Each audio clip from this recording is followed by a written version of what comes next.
Hey guys, what's up? My name is Kushan Ramchandani and you are watching the channel K Factor. ये मेरा पहला video है।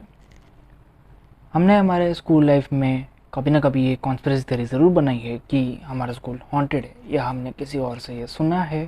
Anyways, हम आज कुछ ऐसे कॉलेज की बात करने वाले हैं जो कि इन रियल लाइफ हॉन्टेड हैं। ईयर 1882। इस साल पुणे में एक बहुत ही खतरनाक आउटब्रेक हुआ था। इस आउटब्रेक में लाखों लोगों ने अपनी जान गंवा दी। इस समय सर जेम्स फर्ग्यूसन बॉम्बे यानी प्रेजेंट डे मुंबई के गवर्नर थे।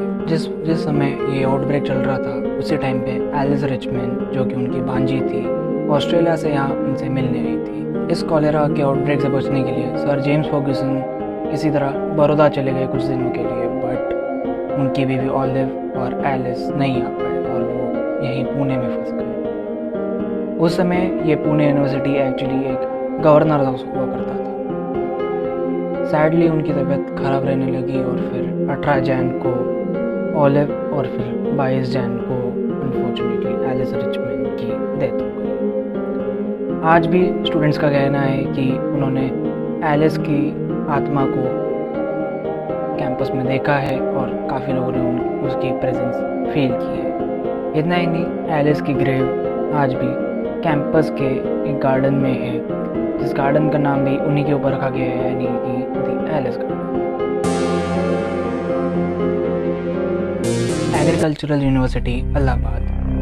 यूपी यानी उत्तर प्रदेश का Allahabad present day Prayagraj UP के one of the most haunted places में से एक माना जाता है। कहा जाता है कि कई साल पहले इस कॉलेज के गर्ल्स हॉस्टल में एक लड़की ने खुद की जान ले ली और आज भी उस लड़की का घोस्ट इस हॉस्टल और इन जनरल पूरे यूनिवर्सिटी को हॉन्ट करता है। रामनिवास रुईया कॉलेज, माटुंगा। मुंबई के माटुंगा में स्थित रामनिवास रुईया कॉलेज इंडिया के one of the most haunted college में से एक माना जाता है।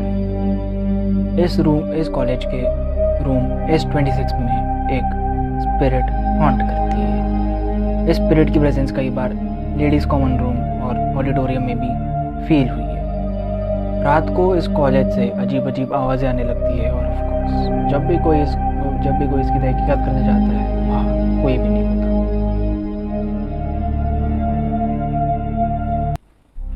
खैरताबाद साइंस कॉलेज, हैदराबाद में स्थित खैरताबाद साइंस कॉलेज हमारी इस लिस्ट का इकलौता ऐसा कॉलेज है जो कि बंद हो चुका है और ये किसी भी स्टूडेंट को सर्व नहीं करता है। ये जगह कई सालों से खंडर बन चुकी है। इस जगह को देख के ही पता चलता है कि यहाँ पे कुछ ना कुछ तो गलत हुआ रहेगा। Khairatabad science college is the epitome of smokes. कहा जाता है कि कई लोगों ने रात को यहाँ पे कंकाल यानी कि स्केलेटन्स को घूमते हुए देखा है और उन्होंने काफ़ी अजीब अजीब आवाज़ें भी सुनी है रात में।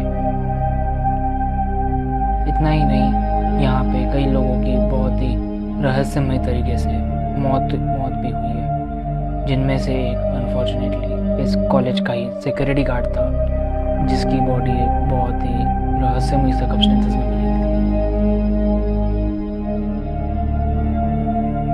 Kasturba medical college, Manipal. सोचो क्या हो, एक दिन आप अपने नए कॉलेज में एंटर करो और पहली रात आपको अपने हॉस्टल में अजीब अजीब आवाज़ें सुनाई दे अपने कॉलेज की तरफ से। कुछ ऐसा ही हुआ कुछ स्टूडेंट्स के साथ और अगले दिन जब वो उस बात की तहकीकात करने गए तब उन्हें कॉलेज बिल्डिंग के 8वें फ्लोर से अजीब अजीब आवाज़ें सुनाई दी और वहाँ और उस सीढ़ियों पे उन्हें एक स्पिरिट की प्रेजेंस भी फील हुई। उन्होंने ये बात जाके सिक्योरिटी गार्ड को बताई तो सिक्योरिटी गार्ड ने कॉलेज की बिल्डिंग की तरफ इशारा किया और कहा यहाँ पे कोई एयर फ्लोर नहीं है, ये बस 7 फ्लोर की बिल्डिंग है। अब आखिर में मैं आपको मेरे स्कूल से जुड़ी एक हॉन्टेड स्टोरी बताना चाहता हूँ। मैं स्कूल का नाम या विक्टिम का नाम नहीं ले सकता क्योंकि मुझे नहीं पता ही कि 100% ट्रू स्टोरी है या नहीं। मैं मानता हूँ कि ये ट्रू स्टोरी है क्योंकि ये 6th स्टैंडर्ड में हमें हमारी साइंस टीचर ने बताया था। सो ये स्टोरी एक लड़की की है which gets possessed in this school. Let's call her Riya for the name's sake. तो एनुअल फंक्शन के 5 दिन पहले रिया ने एनुअल फंक्शन कुछ डेकोरेशंस के लिए वॉलंटियर किया था। इसके तहत उसे रोज़ स्कूल के बाद रुकना पड़ता था। एक ऐसा ही नॉर्मल दिन था। उस दिन था वो डेकोरेशंस में उनकी मदद कर रही थी और सब सही चल रहा था। कुछ देर बाद रिया और उनके दोस्तों को एक लंच ब्रेक मिला और वो अपना लंच खाने के लिए एक क्लासरूम में जाके बैठे। सबने अपना लंच ऑलमोस्ट ख़त्म कर दिया था, लेकिन रिया का लंच अभी बाकी था। तो उसके दोस्त तो चले गए उनको और मदद करते वॉलंटियर करने, लेकिन रिया अभी बैठ के वो लंच कर रही थी। जैसे ही रिया का लंच पूरा हुआ उसने अपना टिफ़िन पैक किया और जैसे ही वो जाने ही वाली थी नीचे, तभी उसने उस क्लासरूम के एक कबर्ड से कुछ आवाज़ सुनी। फिर उसने जाके वो कबर्ड खोला तो देखा कि सब नॉर्मल है, अंदर कुछ भी नहीं है जो ऐसा आवाज़ कर सके। ऐसे ही 1 घंटा बीत गया और 1 घंटे बाद उसकी फ्रेंड आई और उसने पाया कि वो वहीं पे बैठ के उस कबर्ड को स्टेयर कर रही है। उस फ्रेंड ने उसको वहाँ से नीचे लेके गई और उन्होंने अपना डेकोरेशन का काम चालू किया। ऐसे एनुअल फंक्शन बीत गया और उसके बाद रिया की तबीयत बहुत ज़्यादा ख़राब रहने लगी। काफ़ी डॉक्टर्स ने उसको एग्ज़ामिन किया, बट किसी को भी समझ में नहीं आ रहा था कि इसकी तबीयत इतनी ज़्यादा ख़राब क्यों रहने लग रही है। हर तरह के दवाइयाँ इस पर आजमाई गई बट अभी भी वो ठीक नहीं हुई। इसी समय हमारे साइंस टीचर उसको ट्यूशन्स देती थी और ट्यूशन्स पे एक दिन रिया बहुत ही फ्रैंटिकली बस अपने पेजेस को ऐसे टर्न करती जा रही थी, कुछ फट नहीं रही थी और ऐसे ही बस टर्न करती जा रही थी। ये बात हमारे साइंस टीचर ने नोटिस किया और उसको पहले थोड़ा समझाया कि ऐसा मत करो और फिर पनिशमेंट भी दी, मतलब just not do this letter, ऐसा 100 बार लिखने को बोला।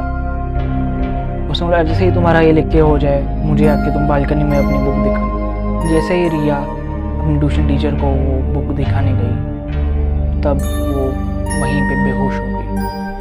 वो जहाँ बेहोश है उसी के आगे एक मनी प्लांट था, बहुत बड़ा मनी प्लांट।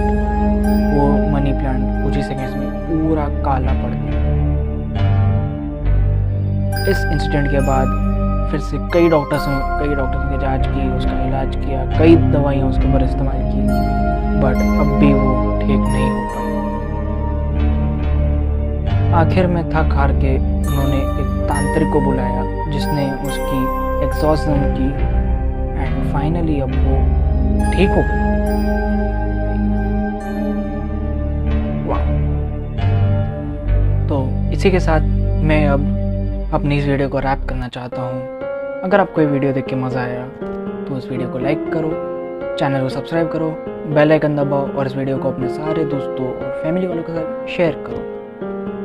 अगर आप इनमें से कोई कॉलेज में से हो तो कमेंट करके बताओ कैसा लगता है इस कॉलेज में रहने के बाद, और अगर आप इनमें से कोई भूत हो तो भी कमेंट करो। So that's it, this is Kushan Ramchandani, your host, and you are watching the channel K factor. मिलते हैं अगले वीडियो में, तब तक के लिए बाय बाय।